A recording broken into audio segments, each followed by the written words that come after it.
સોમનાથ સ્વાભિમાન પર્વની ઉજવણી થઈ રહી છે અને મારા સદભાગ્યે અને સોમનાથ દાદાની કૃપાથી મને તો સોમનાથ મંદિર વિશે સૌથી પહેલાં લખવાની તક મળી. 1000 વર્ષ વિશેનો આ લેખ ગયા રવિવારે આવી ગયો. પછી તો બહુ બધા લોકોએ લખ્યું. એના બીજા દિવસે વડાપ્રધાનના લેખો પણ દેશભરના મીડિયામાં પ્રસિદ્ધ થયા. એટલે સોમનાથ સ્વાભિમાન પર્વ હવે આપણા માટે અજાણ્યું નથી રહ્યું અને સોમનાથ મંદિર તો જરાય અજાણ્યું નથી. 2026માં જાન્યુઆરી મહિના દરમિયાન ગઝનીએ સોમનાથ પર હુમલો કર્યો તો એ ઘટનાના 1000 વર્ષની ઉજવણી ચાલે છે. એની વાત આપણે બીજા વિડીયોમાં પણ કરી નાખી છે. તો હવે વાત એ કરવી છે કે સોમનાથ મંદિરના દરવાજાનું સત્ય શું છે. ગઝનીએ હુમલો કર્યો ત્યારે હીરા, માણેક, મોતી, રત્નો જે મળ્યું એ તો લૂંટ ચલાવી અને જેની કિંમત 6 કરોડથી માંડીને 20 કરોડ સુધીની એ જમાનામાં અંકાઈ હતી. એ ખરેખર કેટલો ખજાનો હોય આજે જાણવું અઘરું છે. પણ એની સાથે સોમનાથ મંદિરના પ્રવેશ દ્વાર જેવા ભવ્ય દ્વાર પણ લઈ ગયો, જે ગઝનીમાં એમણે ફિટ કરાવ્યા. પાછળથી ગઝનીનું મોત થયું ત્યારે એની કબર ઉપર એ દરવાજા ચડાવવામાં આવ્યા. આવી માન્યતા સોશિયલ મીડિયા ઉપર, ઇન્ટરનેટ ઉપર સતત ચાલતી રહે છે. હકીકત એ છે કે ગઝનીમાંથી મળેલા દરવાજા સોમનાથ મંદિરના ન હતા. તો પછી સવાલ એ થાય કે આવી માન્યતા કેમ ચાલતી રહી? એની પાછળ જવાબદાર છે બ્રિટિશરો.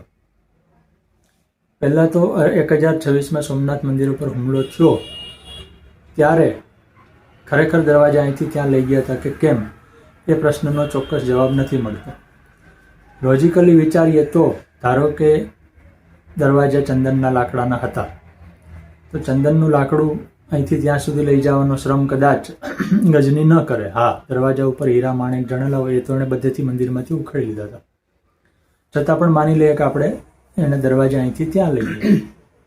800 વર્ષ સુધી એ દરવાજાની કોઈ ચર્ચા નહોતી. પહેલી ચર્ચા 1836માં, 1026માં ગઝનીનો હુમલો, 1836માં પહેલી ચર્ચા શરૂ થઈ. ત્યારે એવું હતું કે જગત ઉપર પ્રભુત્વ મેળવવા માટે 2 સત્તાઓ કામ કરતી હતી. અત્યારે જેમ ચીન, અમેરિકા, ભારત, રશિયા બધા પોતપોતાની રીતે પ્રભુત્વ વધારવા માગે છે, એમ ત્યારે બ્રિટિશ સત્તા અને રશિયન સત્તા, એ બંને સત્તાઓ જગત ઉપર પ્રભુત્વ વધારવા માગતા હતા. રશિયા પાસે દક્ષિણમાં કોઈ બંદર એવું હતું નહીં કે જ્યાંથી એ સમુદ્રી વેપાર સરળતાથી ચલાવે. એટલે અફઘાનિસ્તાનના માર્ગે કાબુલને જીતી લઈ અને સિંધ પાકિસ્તાનનું છે ત્યાં પોતાનો વિસ્તાર વધારવાની રશિયાની મહેચ્છા હતી. બ્રિટિશરોને ખબર પડી એટલે એણે નક્કી કર્યું કે કાબુલ આપણી પાસે હોવું જોઈએ તો રશિયનોને અટકાવી શકાય. એ વખતે ભારતનો વ્યાપ ઘણો મોટો હતો અને બ્રિટિશરોનું શાસન હતું. ઓકલેન્ડ નામના અંગ્રેજ ભારતના ગવર્નર હતા. આમ તો આપણે ત્યાં ઇતિહાસમાં બધે ગવર્નરોની આગળ લોર્ડ લગાડાય છે, પણ એ અંગ્રેજો માટે લોર્ડ છે. આપણા માટે તો એ લૂંટારાઓ હતા, પરદેશી શાસકો હતા. તો આપણે લોર્ડ શબ્દનો ત્યાગ કરવો જોઈએ. એટલે એટલીસ્ટ હું તો નથી વાપરતો. તો ઓકલેન્ડ નામના અંગ્રેજ ગવર્નર જનરલ હતા. એણે કાબુલ ઉપર 1836માં હુમલો કર્યો અને એની એટલી બધી નામોશી ભરી હાર થઈ કે બહુ થોડા અંગ્રેજો બચી શક્યા. એની ચર્ચા બ્રિટિશ પાર્લામેન્ટમાં થઈ કે ભાઈ આ નાક કપાવીને આવ્યા, એનું શું કરવું? એટલે ઓકલેન્ડને હટાવી લીધા અને એની જગ્યાએ એલનબરો નામના બીજા ગવર્નર જનરલને મોકલા. હવે એલનબરોએ બુદ્ધિ વાપરી કે આપણે લોકોની લાગણીને ઉશ્કેરી. એટલે 1839માં એણે કાબુલ ઉપર ફરીથી ચડાઈની તૈયારી કરીને આ વખતે એણે તૈયારી બરાબર કરી. સાથે એવો આદેશ પણ આપ્યો કે ગઝનીની કબરમાં જે સોમનાથ મંદિરના દરવાજા છે એ પાછા લઈ આવજો, જેથી અહીંયા ભારતની હિન્દુ પ્રજાને બહુ મજા પડે. એ વખતે અફઘાનિસ્તાનમાં બ્રિટિશરોને સફળતા પણ મળી એટલે દરવાજા પાછા પણ આવ્યા અને એને ક્યાં રાખવામાં આવ્યા? આગ્રાના કિલ્લામાં. એલનબરોએ પ્રજાજોગ નિવેદન બહાર પાડ્યું. હું વાંચી સંભળાવું છું. My friends and brother, our victorious army bear the gates of the temple of Somnath in triumph from Afghanistan. The insult of 800 years in the last avenged. અર્થ એવો થાય છે કે મિત્રો, દેશવાસીઓ, 800 વર્ષ પહેલાં ગઝનીએ અહીંયા ભારતનું અપમાન કર્યું હતું, એનો અમે બદલો લીધો છે. અમારી સેના ત્યાંથી દરવાજા પાછા લઈ આવી છે અને આ રહ્યા એ દરવાજા. એટલે બધે માન્યતા ફેલાય. બ્રિટિશ દસ્તાવેજોનો આધાર લઈને લખતા બધા ઇતિહાસકારોએ પણ એ વાત લખી કે ગઝનીમાં પહોંચેલા સોમનાથ મંદિરના દરવાજા પરત આવ્યા. પણ હકીકત એવી હતી કે કેમ? તો આ મુદ્દો પણ બ્રિટિશ પાર્લામેન્ટમાં પહોંચ્યો અને 1843માં ત્યાં બહુ મોટે પાયે ડિબેટ થઈ અને ડિબેટમાં જેમ અગાઉ ઓકલેન્ડની ટીકા થઈ હતી એમ એલનબરોની થઈ કે ભાઈ આ ભાઈ ધુપ્પલ ચલાવે છે, આ દરવાજા ગઝનીથી જરૂર આવ્યા હશે પણ એને સોમનાથ મંદિર હારે કંઈ લેવા દેવા નથી. લેવા દેવા નથી. એના કેટલાક કારણો. એક તો સોમનાથ મંદિરના દરવાજા ત્યાં કબરમાં ફિટ થાય એવડા જ હોય એવું જરૂરી નથી. બીજું કે દરવાજા દેવદારના હતા જે એવા છે, જ્યારે સોમનાથ મંદિરમાં ચંદનના લાકડા હતા. આપણે ત્યાં જાણીએ છીએ કે ચંદન સૌથી પવિત્ર લાકડાઓમાં સ્થાન ધરાવે છે, એટલે મંદિર બનાવવું હોય નાનકડું તો પણ આપણે ચંદન પસંદ કરીએ. એટલું બધું ચંદન ન મળે તો એના દરવાજા કે કોઈ નાનકડો ભાગ ચંદનનો વાપરે. એટલે સોમનાથ મંદિરના દરવાજા ચંદનના હતા, જ્યારે અફઘાનિસ્તાનમાંથી મળેલા દરવાજા દેવદારના હતા.